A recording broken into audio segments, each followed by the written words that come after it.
Good morning, students. I am Sivakumari, Department of Physics from Sir CRR College for Women, Eluru, West Godavari district.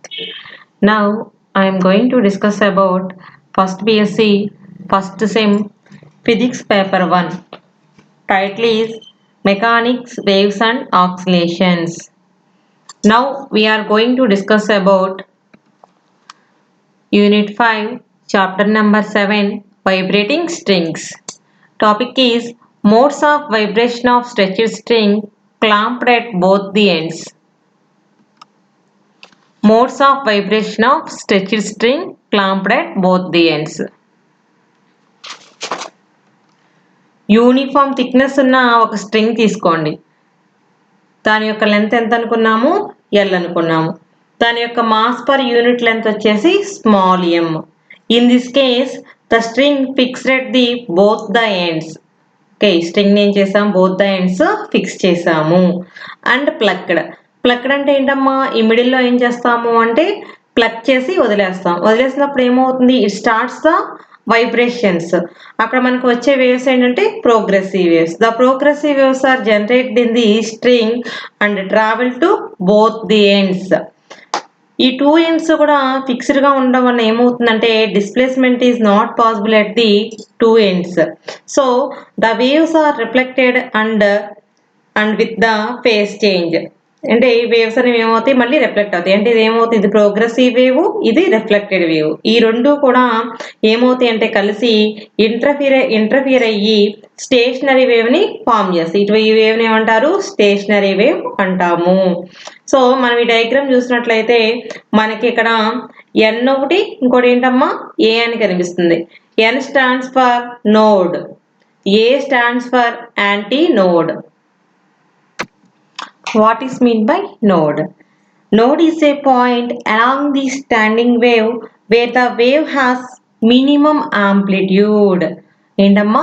Amplitude అనేది ఎక్కడైతే మినిమంగా ఉంటుంది in standing wave లో దాన్ని ఏమంటారు? Node అంటాము. తర్వాత opposite of the node is the anti node. అంతే కదా, నోడ్ కి ఆపోజిట్ ఏంటి? Anti node. యాంటీ నోడ్ అంటే ఏం చెప్తాం దీని నుండి? Wear the wave has maximum amplitude.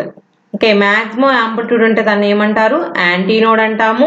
అది స్టాండింగ్ వేవ్ లో మినిమం యాంప్లిట్యూడ్ ఉంటే కనుక దాన్ని ఏమంటారు? నోడ్ అంటాము. Okay, the frequency of vibration depends on number of nodes formed between the two fixed ends of the string. The general solution of the wave equation is given by y equal to a1 sin omega t minus kx plus a2 sin omega t plus kx plus b1 cos omega t minus kx plus b2 cos omega t plus kx. This is the general solution of the wave equation where a1, a2 and b1, b2 are arbitrary constants. ఇక్కడ మనం ఈ side heading చూసుకున్నట్టయితే clamped at both ends అన్నారు కదమ్మా. అంటే string తీసుకుని clamped అన్నా fixed అన్నా ఒకటే మీనింగ్. అంటే ఏం చేసాము? టూ ఎండ్స్ కూడా, బోత్ ఎండ్స్ కూడా ఏం చేసాము? ఫిక్స్ చేసాము. ఓకే, ఫిక్స్ చేసినప్పుడు మనకి ఏమొచ్చినాయి? వైబ్రేషన్స్ అనేవి వచ్చాయి. అంటే వేవ్స్ అనేవి ప్రొడ్యూస్ అయినాయి. ఆ మోడ్స్ ఆఫ్ వైబ్రేషన్స్ అనేవి ఎలా ఫామ్ అవుతాయి అన్నది దీనిలో సొల్యూషన్ కనుక్కుంటాం. ఇది డయాగ్రామ్. మోడ్స్ ఆఫ్ వైబ్రేషన్ అవి stretched clamped at the both the ends. దీనిలో చూసుకున్నట్లయితే మనకి దీని యొక్క లెంత్ ఎంతమ్మా? Small L. అయితే మనకి నోడ్ కి మధ్యన డిస్టెన్స్ వచ్చేసి ఏమవుతుందంటే λ/2. లాంబ్డా ఈజ్ ఏంటమ్మా? Wave length. Lambda is wave length. L is length of the string. Okay, అంటే నోడ్ కి మధ్యన డిస్టెన్స్ ఏంటి? λ/2. అలానే యాంటీ నోడ్ కి మధ్యన డిస్టెన్స్ కూడా ఏమవుతుంది? λ/2 అవుతుంది. ఓకే, నోడ్ కి యాంటీ నోడ్ కి వచ్చే డిస్టెన్స్ ఏమవుతుందమ్మా? λ/4. ఓకే, దీన్ని చూడండి. నోడ్ కి డిస్టెన్స్ ఎంత? λ/2. మళ్ళీ ఇక్కడ నోడ్ కి డిస్టెన్స్ ఎంత? λ/2. λ/2 ప్లస్ λ/2 ఏమవుతుంది? లాంబ్డా అవుతుంది. So length of the string దేనికి ఈక్వల్ అవుతుందమ్మా? వేవ్ లెంత్ కి ఈక్వల్ అవుతుంది. లాంబ్డాకి ఈక్వల్ అవుతుంది. ఇప్పుడు దీనిలో చూడండి 3 మోడ్స్ ఆఫ్ వైబ్రేషన్ ఉంది. దీనిలో ఏమన్నాం? నోడుకి మధ్య డిస్టెన్స్ ఎంత λ/2. ఇక్కడ నోడుకి డిస్టెన్స్ λ/2. మళ్ళీ నోడుకి డిస్టెన్స్ ఎంత λ/2. అంటే ఎంత 3 మోడ్స్ వచ్చినాయి కాబట్టి ఏమవుతుంది 3 λ/2 అవుతుంది. ఓకే, దీన్ని కూడా ఈజీగా చెప్పేయచ్చు మీరు. నోడుకి డిస్టెన్స్ λ/2, ఇది λ/2 అంటే ఎంత 2 λ/2. 2 క్యాన్సిల్ అయిపోతే ఏమవుతుంది λ/2 అవుతుంది. So the string is rigidly supported at the two ends. We have to following the boundary conditions. ఈ రెండు కూడా మనం ఏం చేసాం, 2 ends కూడా ఫిక్స్ చేసినప్పుడు ఖచ్చితంగా ఏమవుతుందమ్మా బౌండరీ కండిషన్స్ అనేవి మనం అప్లై చేయాల్సి వస్తుంది సొల్యూషన్ కనుక్కోవాలంటే. సో ఆ బౌండరీ కండిషన్స్ ఏంటంటే y = 0 at x = 0 at all time t. అలానే y = 0 at x = l at all time t. పైన ఈక్వేషన్ ని 2a అనుకుందాం, కింద ఈక్వేషన్ ని 2b అనుకుందాం. Applying the boundary condition 2a substitute in equation 1. Equation 1 లో కనుక మనం ఫస్ట్ బౌండరీ కండిషన్ అప్లై చేసినట్లయితే we get the first boundary condition ఏముంది, y = a1 sin ωt. First boundary condition ఏమి ఇచ్చాడు, x = 0 అండ్ y = 0. y = 0 పెట్టుకోండి. So మీరు x term ఎక్కడుంటే అక్కడ ఆ టర్మ్ ఏమైపోతుంది 0 అయిపోతుంది. ఇది కూడా ఏమవుతుంది 0 అయిపోతుంది. అంటే x టర్మ్స్ అన్ని కూడా ఉండవు, దీనిలో కూడా 0, ఇది కూడా ఏమవుతుంది 0 అవుతుంది.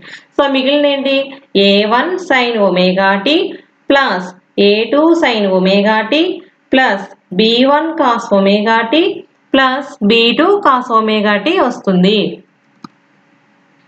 ఓకే, ఇదే వచ్చింది. దీనిలో మనకి ఏది కామన్ గా ఉంది, sin ωt అనేది కామన్ గా ఉంది. సో sin ωt కామన్ తీస్తే మనకి ఏముందమ్మా amplitudes a1 and a1 plus a2. ఈ రెండిట్లో ఏది కామన్ గా ఉంది, cos ωt కామన్ గా ఉంది. దాన్ని కామన్ తీస్తే b1 plus b2. sin ωt and cos ωt are not equal to 0. So a1 plus a2 is equal to the 0 and b1 plus b2 is equal to the 0.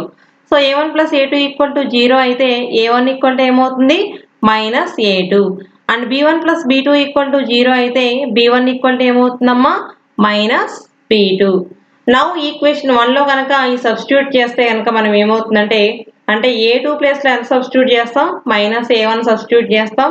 అలానే b2 place లో ఏం substitute చేస్తాం minus b1 substitute చేయండి. Substitute చేస్తే మనకి ఏమవుతుందంటే equation y = a1 ఏమవుతుందమ్మా sin ωt minus kx, ఇక్కడ plus a2 కదా, దానిలో ఏం పెట్టాం మైనస్ a1 తీస్తే ఏమవుతుంది minus sin ωt plus kx plus b1 cos ωt minus kx. ఇక్కడ ఏమవుతుందమ్మా b2 ప్లేస్ లో ఎంత పెట్టుకోమన్నాను మైనస్ b1 పెట్టుకోమన్నా. సో ఏమవుతుంది minus cos ωt plus kx. b1 common తీసాం, దీనిలో కూడా a1 కామన్ తీసాము. ఇప్పుడు a1 అలానే ఉంది. ఈ ఫార్ములా చూసినట్లయితే sin a minus b formula. sin a minus b formula అంటే ఏంటమ్మా sin a cos b minus cos a sin b. Okay, ఇప్పుడు sin ωt మైనస్ kx అంటే a అంటే ఎంత ωt, b అంటే ఎంత kx. దాన్ని స్ప్లిట్ చేసి రాసినట్లయితే ఏమవుతుంది ఫార్ములా సబ్స్టిట్యూట్ చేసినట్లయితే sin ωt cos kx minus cos ωt sin kx. ఇక్కడ ఆల్రెడీ ఇక్కడ మైనస్ ఉంది కాబట్టి మైనస్. ఇదే ఫార్ములా అమ్మా sin a plus b. sin a plus b formula ఏంటి sin a cos b plus cos a sin b. a అంటే ఇక్కడ ωt, b అంటే kx. అప్పుడు ఏమవుతుంది sin ωt cos kx plus cos ωt sin kx plus b1 అలానే రాయండి. ఇదే formula అమ్మా cos ωt మైనస్ kx అంటే cos a minus b formula. ఇప్పుడు ఏమవుతుంది cos a cos b plus sin a sin b. a అంటే ఇక్కడ ωt, b అంటే kx. ఇప్పుడు ఏమవుతుంది cos ωt cos kx plus sin ωt sin kx minus అలానే ఉంది కదా cos a plus b. cos a plus b అంటే ఏ formula అమ్మా cos a cos b minus sin a sin b. a అంటే ωt, b అంటే kx. ఏమవుతుంది cos ωt cos kx minus sin ωt sin kx. Okay, దీని కనుక మనం simplify చేసి రాసినట్లయితే చూడండి అమ్మా, దీని క్యాన్సిల్ అయ్యే టర్మ్స్ ఏమైనా ఉన్నాయో చూడండి. ఏమున్నాయి క్యాన్సిల్ అయ్యే టర్మ్స్ a1 ఇక్కడ ఎంత ఉందమ్మా మైనస్ దీని చూడండి sine omega t cos k x ఉంది, ఇక్కడ minus sine omega t cos x. So ఇది క్యాన్సిల్ అయిపోతుంది, ఇక్కడ కూడా ఇది క్యాన్సిల్ అయిపోతుంది. ఇంకా మిగిలింది ఏంటి, a1 minus cos omega t sine k x, ఇక్కడ minus cos omega t sine k x అంటే ఏమవుతుంది, minus 2a1 cos omega t sine k x అవుతుంది. అలానే సెకండ్ టర్మ్ చూసుకోండి, p1 టర్మ్ చూసుకున్నట్లయితే cos omega t cos k x ఉంది, ఇక్కడ ఏముంది minus cos omega t cos k x ఉంది, ప్లస్ మైనస్ ఏమవుతుంది క్యాన్సిల్ అయిపోతుంది ఈ టర్మ్ కూడా. సో మిగిలింది ఏంటి, b1 sine omega t sine x minus into minus ఏమవుతుంది plus sine omega t sine k x, అప్పుడు ఏమవుతుందమ్మా plus 2b1 sine omega t sine k x. Okay, ఈ రెండిట్లో చూసుకున్నట్లయితే మనకి సైన్ కేఎక్స్ అనేది కామన్ గా కనిపిస్తుంది టర్మ్ అనేది. సో y ఈక్వల్ టు ఏమవుతుంది, minus 2a1 cos omega t plus 2b1 sine omega t, ఏది కామన్ తీసాం సైన్ కేఎక్స్. ఈ ఈక్వేషన్ ని 3 అనుకుందాం. సో బౌండరీ కండిషన్ 2bని కనుక ఈక్వేషన్ 3లో సబ్స్టిట్యూట్ చేసినట్లయితే we get the boundary condition 2b ఏంటమ్మా, y equal to 0 and x equal to l.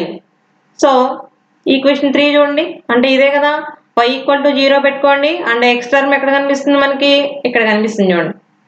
Okay, ఈ x టర్మ్ లో ఎంత పెట్టుకున్నాం, l అని పెట్టుకున్నాం.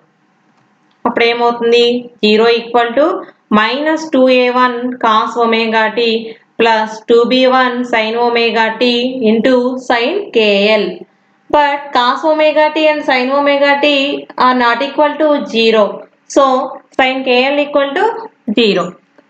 Sign k l equal to 0 term ఎక్కడ వస్తుందమ్మా, సైన్ లో n పై దగ్గర వస్తుంది, అంటే n values 0 1 2 3 and so on. So ఏమవుతుంది, sine k l equal to sine n pi, that is equal to k l equal to n pi, ఇటు సైన్ ఇటు సైన్ కాబట్టి దీని నుండి మనకి k ఈక్వల్ టు ఏమవుతుంది, n pi by l. We know that velocity of light equal to wavelength into frequency. Velocity of light ని c తో represent చేస్తాము, వేవ్లెంత్ ని లాంబ్డా తో రిప్రజెంట్ చేస్తాము, అలానే ఫ్రీక్వెన్సీని న్యూ తో రిప్రజెంట్ చేస్తాము. So velocity of light c is equal to the also velocity v, velocity of the wave. So v equal to ఏమవుతుంది, lambda into nu. So lambda equal to ఏమవుతుందమ్మా, velocity by nu. Okay, ఈ రెండు మీరు confuse అవుతారని నేను ఇక్కడ రాశాను చూడండి, v అంటే వెలాసిటీ అండ్ న్యూ అంటే frequency. We know that propagation constant k equal to 2 pi by lambda. Propagation constant k formula ఏంటమ్మా, 2 pi by lambda. ఈ 2 pi by lambda ని మనం న్యూ తో మల్టిప్లై చేసి డివైడ్ చేసినట్లయితే ఏమవుతుంది, 2 pi న్యూ బై v అవుతుంది. దీని నుండి మనకి న్యూ ఈక్వల్ టు ఏమవుతుందమ్మా, న్యూ ఈక్వల్ టు రాయాలంటే ఫస్ట్ ఏం రాయాలి, kv equal to 2 pi nu. kv equal to ఏమవుతుంది, 2 pi న్యూ. దాని నుండి న్యూ అంటే ఫ్రీక్వెన్సీ ఈక్వల్ టు ఏమవుతుంది, kv బై 2 pi, వేర్ న్యూ అంటే ఏంటి, frequency of the vibration, k అంటే propagation constant, v velocity of the wave, 2 pi is the constant. So nu equal to ఏంటమ్మా మనకి kv బై 2 pi అని వచ్చింది కదా, k వాల్యూ ఆల్రెడీ కనుక్కున్నాం మనం, ఎంత వచ్చింది n pi by l. Okay, k value ఎంత, n pi బై l ఉంది కదా, ఈ వాల్యూని ఇక్కడ సబ్స్టిట్యూట్ చేశాను. ఓకే, v బై 2 pi ఉంది. దీని నుండి మనం పై క్యాన్సిల్ అయిపోయింది, మిగిలింది ఏంటి, new equal to nv by 2l. n equal to 2 అంటే first mode of vibration, n equal to ఎంత, ఫండమెంటల్ ఫ్రీక్వెన్సీ n అనుకుంటే కనుక న్యూని మనం n ఈక్వల్ ఎంత తీసుకున్నాం, 1 తీసుకున్నట్లయితే ఏమవుతుంది, 1 by 2l. v velocity of transverse wave on the string ఎంతమ్మా, v equal to root of t by m. Already మనం డిస్కస్ చేసాం ఈ టాపిక్ లో. v ఈక్వల్ ఎంత వచ్చింది అక్కడ, root of t by m వచ్చింది. t అంటే ఏంటి, టెన్షన్, m అంటే మాస్ పర్ యూనిట్ లెంత్ లేదా linear density, t by m. So the fundamental frequency is given by n equal to 1. n equal to 1 తీసుకున్నట్లయితే ఏమవుతుంది, new 1 equal to 1 by 2l root of t by m. The nth harmonic mode of frequency is given by nu n equal to అంటే nth mode తీసుకున్నట్లయితే ఏమవుతుంది new n equal to n/2l root of t/m. ఓకేనా? అంటే మనకి number of modes అనేవి form అయినాయి కదా, ఆ నెంబర్ ఆఫ్ మోడ్స్ అనేవి ఫస్ట్ మోడ్ ఆఫ్ వైబ్రేషన్ అయితే 1 అని తీసుకుంటారు, సెకండ్ మోడ్ ఆఫ్ వైబ్రేషన్ అంటే n ఈక్వల్ టు 2 అని తీసుకుంటాం, థర్డ్ మోడ్ ఆఫ్ వైబ్రేషన్స్ అంటే 3n ఈక్వల్ టు 3 అని తీసుకుంటాం. అలాగే nth మోడ్ ఆఫ్ వైబ్రేషన్స్ అంటే ఎంత తీసుకుంటారు new n equal to n/2l root of t/m. Thank you students.